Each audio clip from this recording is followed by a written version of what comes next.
Hello guys, Crispy here and welcome back to another video. In this one, my friends, I'm going to be testing the GeForce RTX 2060 6GB model in Forza Horizon 5. This one is a Palit version of the card, dual fan edition. We're running it with the latest Nvidia drivers, 516.94 at the time of recording this video. We're not overclocking the card, as you can see right here, and you can check out all of its specs in Tech Power-Up's GPU Z. It's released back in 2019. It has 1920 CUDA cores and 6 gigs of GDDR6. Over on the left, we're pairing it with a Ryzen 95900X and 32 gigabytes of RAM to avoid CPU bottlenecks, but you will get the same FPS if you pair this card with like an i5-10400F or a Ryzen 5 3600. Those won't bottleneck this GPU in Forza, and let's get right into it, shall we? Shut up.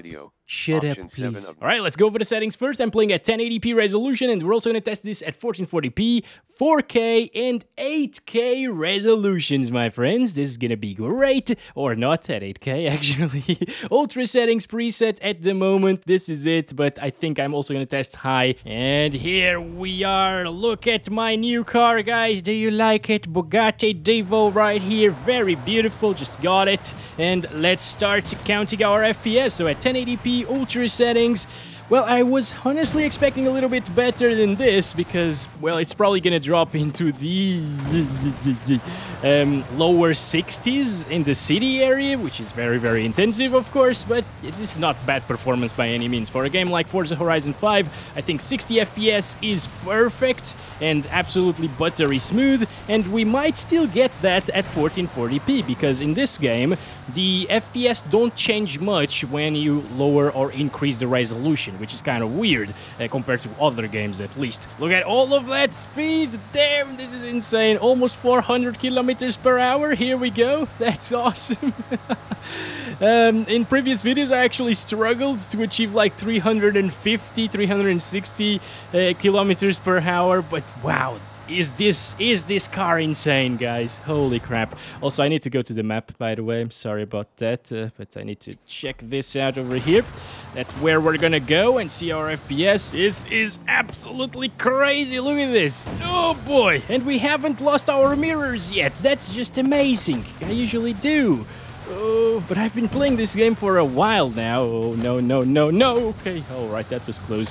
Yeah, I've been playing it with the controller. Now I'm with the keyboard, actually. And I've been playing it on my laptop. It's been a really nice experience. It's a very chill game. I really like it. I played through a lot of the races and stuff. Okay, we still have both mirrors, so everything is fine. Also, guys, I think that the ultra settings are definitely the way to go if you're playing with the 2060, by the way. High settings would get us like 140, 150 frames per second, something crazy like that. But as you can see, it's not really dropping from 70 FPS, even from like 75, I think. That was the minimum. I didn't really notice that well, but yeah, it's buttery smooth anyways, and ultra looks insanely better than high. Like on high settings, the ambient occlusion is way worse looking, and pretty much everything is way worse. So this is the way to go if you have an RTX GPU, any of them, okay, even the 3050. And getting out of the tunnel, it drops to 58 there in the minimum, but that's not really an issue, guys. 2560 by 1440 now on ultra settings. Also, I'm not using the maximum settings, extreme settings preset here, because it gets way lower performance and it looks basically the same as ultra, honestly. So again, high settings does look way worse than ultra. It also performs a lot better, but ultra settings look almost the same. I'm impressed that the mirrors are still there. It looks almost the same as extreme settings. Okay, so let's get back to this place right here. And the spoiler is also still there, which is interesting. Maybe it just doesn't break here in the Bugatti. Oh, yes! Look at those FPS! Didn't really drop by that much. I guess it dropped by about, what, like 10 to 15 frames per second, which still makes it a buttery smooth experience, even in the city area. Okay, here we go. Looking at the city from back here, it gets lower 60s. And of course the tunnel is gonna be pretty intensive. Yep, there we go, dropping into the 40s and 50s. But honestly, guys, for the visual fidelity that ultra settings gives you, I would roll with this. Okay, this is actually how I've been playing this game. Oh, look at that! Look at those averages! Wow, 69 FPS average. Yeah. So the 2060 these days is not really a very good 1440p card for the latest games, you know, with very high settings, for example. But here in Forza Horizon 5, which is a very well optimized title, it shows that you can play absolutely perfectly at 1440p Ultra. So let's go up to 4K now.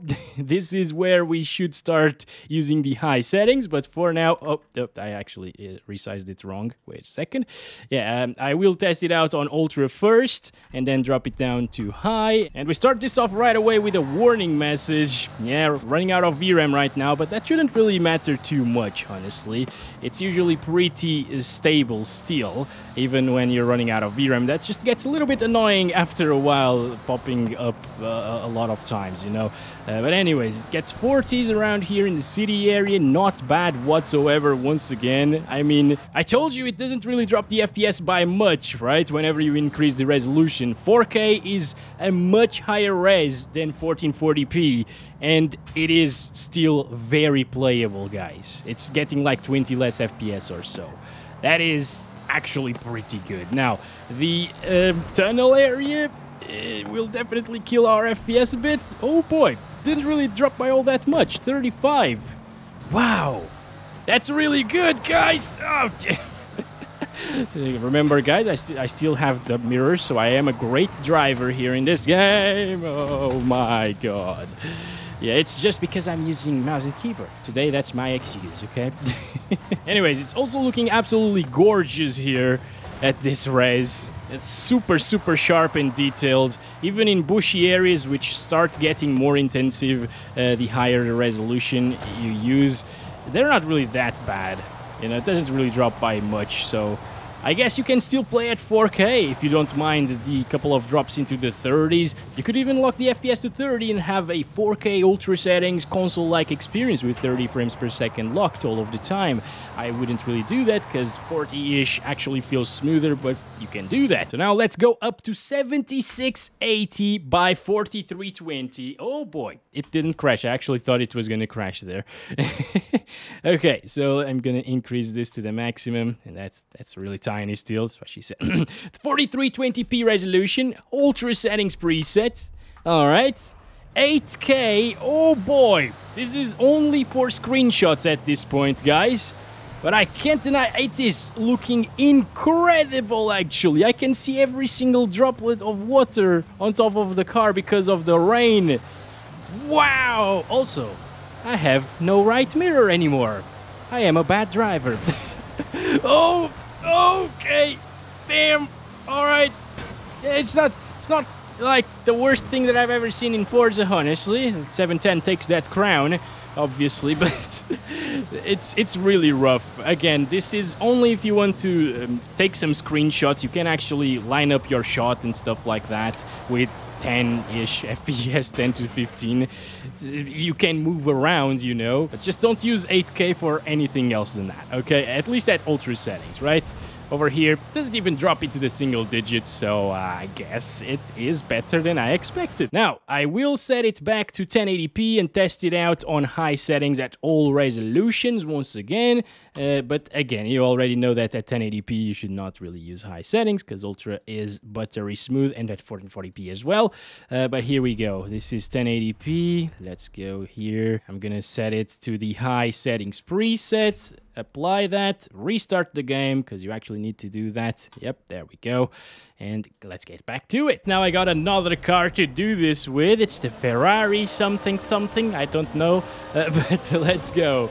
And we're getting 140s, 150s. I mean, this is just completely insanity right now, right? It's just not really needed, basically, unless you want a high refresh rate experience in Forza Horizon 5, which I definitely feel like you shouldn't go for, because this game looks absolutely amazing on Ultra. Still looks really good on high, by the way, but not as good as Ultra. I think, again, this is not how I'd play this game. There are also people driving around the map, because we're playing on an online session, I guess. And a lot of you told me that that was super intensive, and when I show my benchmarks, I usually do it in a single player or offline, and I always get a lot of comments saying, oh, in online you'd get like 30 less FPS. That's just not the case. it's more CPU demanding, and the CPU is not a problem here, I guess, right? And even if you have the 10400F, it shouldn't be a problem anyways. Look at this, dropping down into the 1-teens. Yeah, it's a buttery smooth experience, obviously. Now tunnel area, now it should drop from 100. Yep, there we go, 91. Pretty damn good performance, to be expected, because it was already extremely nice previously on Ultra. So now let's go up to 1440p. Here we go, this is it. High settings preset at 1440p, 90s, 100 still. Okay, it's just unnecessary, and you can probably tell the difference right now in graphics. It doesn't look as good as Ultra. Of course, the weather is also a little bit different, but you lose all of the ambient occlusion around the grass and stuff like that. It just doesn't look as good. Still looks really, really nice, but again, Ultra is definitely the way to go at these lower resolutions. This is only if you want to play at 4K or higher. And if you also want to get 60 FPS, because at 4K Ultra it still delivered a really good experience, and visual quality wise, you might be playing at 4K because you care about the quality, right? It's way, way better. Again, it's always way, way better on Ultra, but at 4K, I always think that if people are playing at 4K, it's because they care about visuals, and if you care about visuals, you're probably not gonna play at the high settings. Right, it just doesn't really make much sense to me. Come on, faster, faster Ferrari. At 70s, mid-70s. Again, buttery smooth experience. And let's go up to 4K resolution. Alright, here we go. 4K high is enough to put us above 60 FPS. Almost all of the time. That's very nice, alright. It's way smoother, obviously, than 40 frames. But, I mean, 40 frames doesn't really feel that bad in a car game like this one. If it was a first-person shooter, sure, I would definitely sacrifice a little bit of the quality to play on high and 60 FPS at 4K. But it is not. It is just a racing title. A very chill one, in my opinion, at least. And you can definitely enjoy it at 40 FPS, even 30 FPS locked is fine here. So yeah, we are, however, getting very close to those 69 FPS once again. So it's getting around the same averages so far as 1440p Ultra, but at 1440p Ultra, I think it got slightly higher FPS. Look at this is also insane, by the way. Wow, it doesn't drop even here. I actually thought it would. Wow! And then there are people out there saying that the 3060 Ti is a 1080p gaming card. I mean, you can't even play games at 4K, recent ones, beautiful ones, with a 2060. You can't really say that a GPU is for a certain resolution and you can't really play at 1440p. It's just a comment that I got a while ago. So lastly, 8K resolution, high settings. It's not gonna go well, guys. Yep. 8K is just way too much for 6 GB of VRAM. The 1080 Ti, for example, can actually play this game absolutely fine at 8K high at 30 plus FPS all of the time. That was super surprising to see. But of course, 2060 is slower than 1080 Ti, and it's expected that it can't really play this game like this. So that's it for this video. Thank you very much for watching it. Don't forget to like and subscribe if you haven't already. I'll catch you in the next one very soon, and as always, love you all. Bye-bye.